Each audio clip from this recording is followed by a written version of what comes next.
Assalamualaikum warahmatullahi wabarakatuh. Masih dengan saya di pembahasan struktur dan fungsi sistem peredaran darah pada manusia bagian kedua.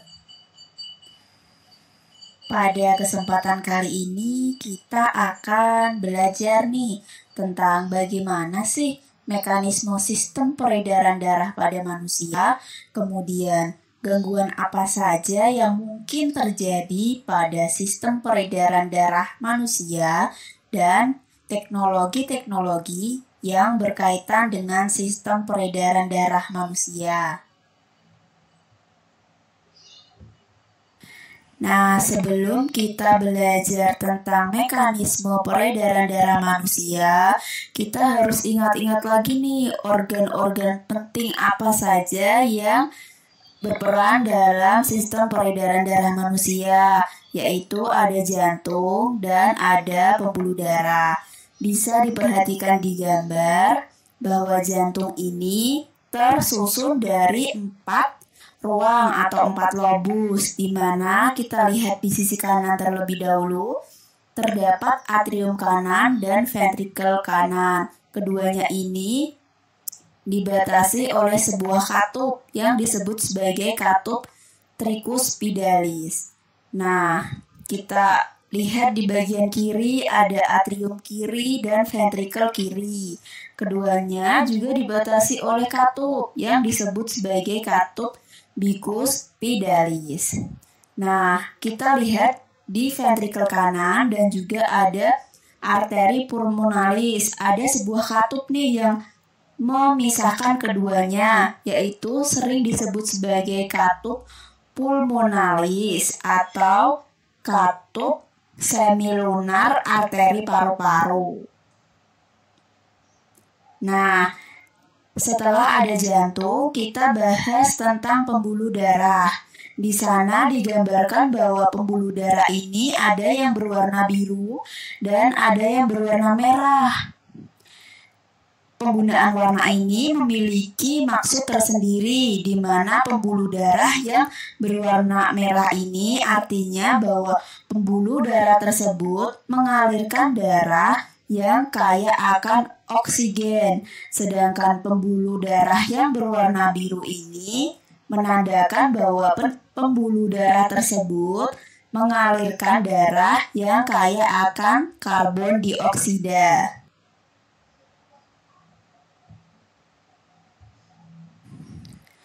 Bagaimana mekanisme sistem peredaran darah manusia?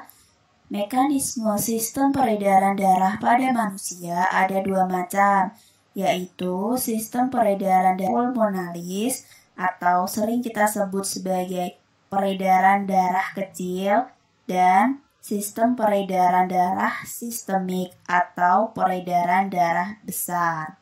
Nah, kita dapat lihat di gambar bahwa di mana bagian yang berwarna biru itu mengalirkan darah yang kaya akan karbon dioksida. Untuk bagian yang berwarna merah adalah bagian yang mengalirkan darah yang kaya akan oksigen. Nah, di gambar ada urut-urutan mekanisme sistem peredaran darah. Untuk nomor 1 sampai nomor 4 merupakan mekanisme peredaran darah pulmonalis. Untuk nomor 5 sampai nomor 11 merupakan sistem peredaran darah besar atau sistemik. Kita mulai dari urutan yang pertama. Nah, jadi mekanisme ini dimulai dari kontraksi bagian ventrikel. Nah, kontraksi ventrikel ini akan menyebabkan katup tricuspidalis ini menutup. Kemudian juga membuka katup pulmonalis yang menyebabkan darah yang kaya akan karbon dioksida ini akan mengalir melalui arteri pulmonalis untuk menuju ke paru-paru kanan maupun paru-paru kiri. Nah, setelah sampai di paru-paru terjadi proses difusi gas, di mana darah akan melepaskan karbon dioksida dan mengambil oksigen di paru-paru.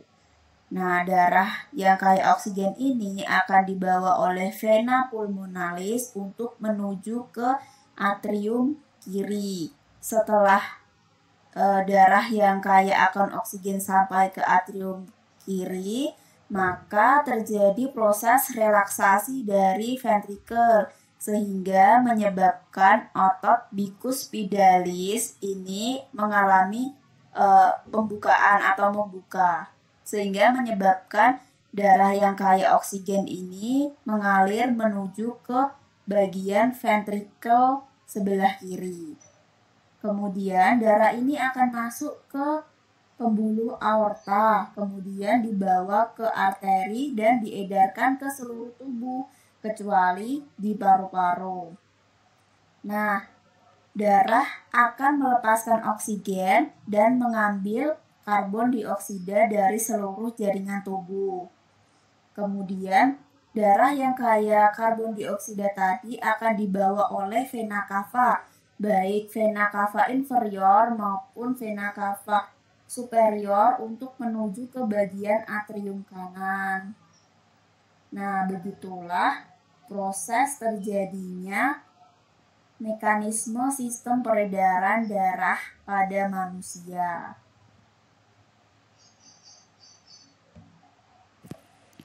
Gangguan sistem peredaran darah pada manusia. Yang pertama ada anemia. Nah, anemia ini merupakan keadaan di mana jumlah sel darah merah atau eritrosit ini berada di kondisi di bawah normal.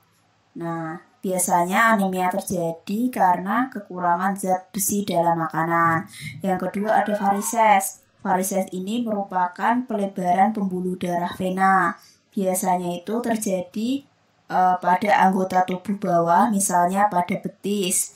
Varises ini disebabkan karena menurunnya tingkat elastisitas dinding pembuluh darah vena yang diakibatkan karena mungkin terlalu lama berdiri maupun memakai sepatu berhak tinggi yang memaksa vena ini bekerja lebih berat. Yang ketiga ada aterosklerosis. Aterosklerosis ini merupakan penyakit yang menyebabkan terjadinya sumbatan pada pembuluh darah. Biasanya ini pembuluh darah dapat tersumbat karena adanya plak-plak lemak. Kemudian ada leukemia. Leukemia ini merupakan gangguan di mana produksi leukosit ini terlalu banyak.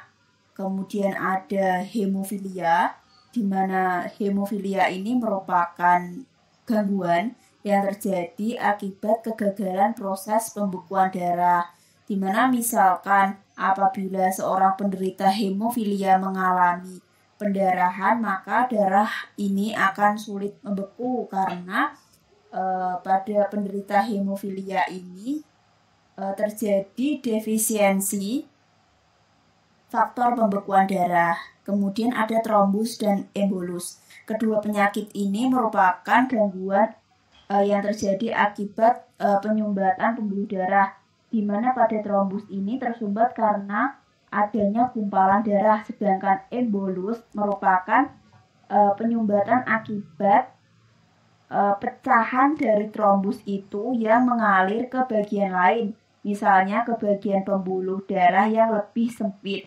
sehingga penyakit ini sangat mengganggu proses aliran darah. Teknologi berkaitan dengan sistem peredaran darah pada manusia. Yang pertama ada ekokardiograf. Nah, ekokardiograf merupakan suatu teknik untuk mengetahui kondisi darah, jantung, dan pembuluh darah tanpa memasukkan alat apapun ke tubuh pasien. Nah, teknik ini menggunakan gelombang ultrasonik untuk membentuk gambaran bayangan yang divisualisasikan ke dalam sebuah layar. Kemudian pemindaian dengan bahan radioaktif. Ini merupakan suatu teknik untuk mendeteksi penyakit jantung dengan cara menginjeksi atau menyuntikkan bahan radioaktif yang tidak berbahaya ke dalam tubuh pasien. Kemudian dideteksi menggunakan sistem sistem sinar gamma untuk merekam hasilnya. Kemudian ada angioplasti.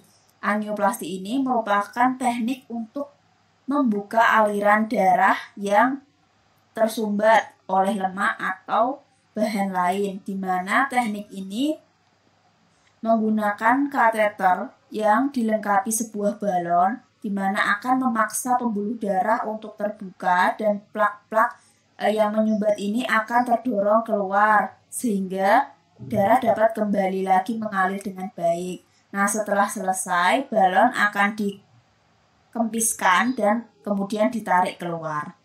Yang terakhir ada operasi bypass.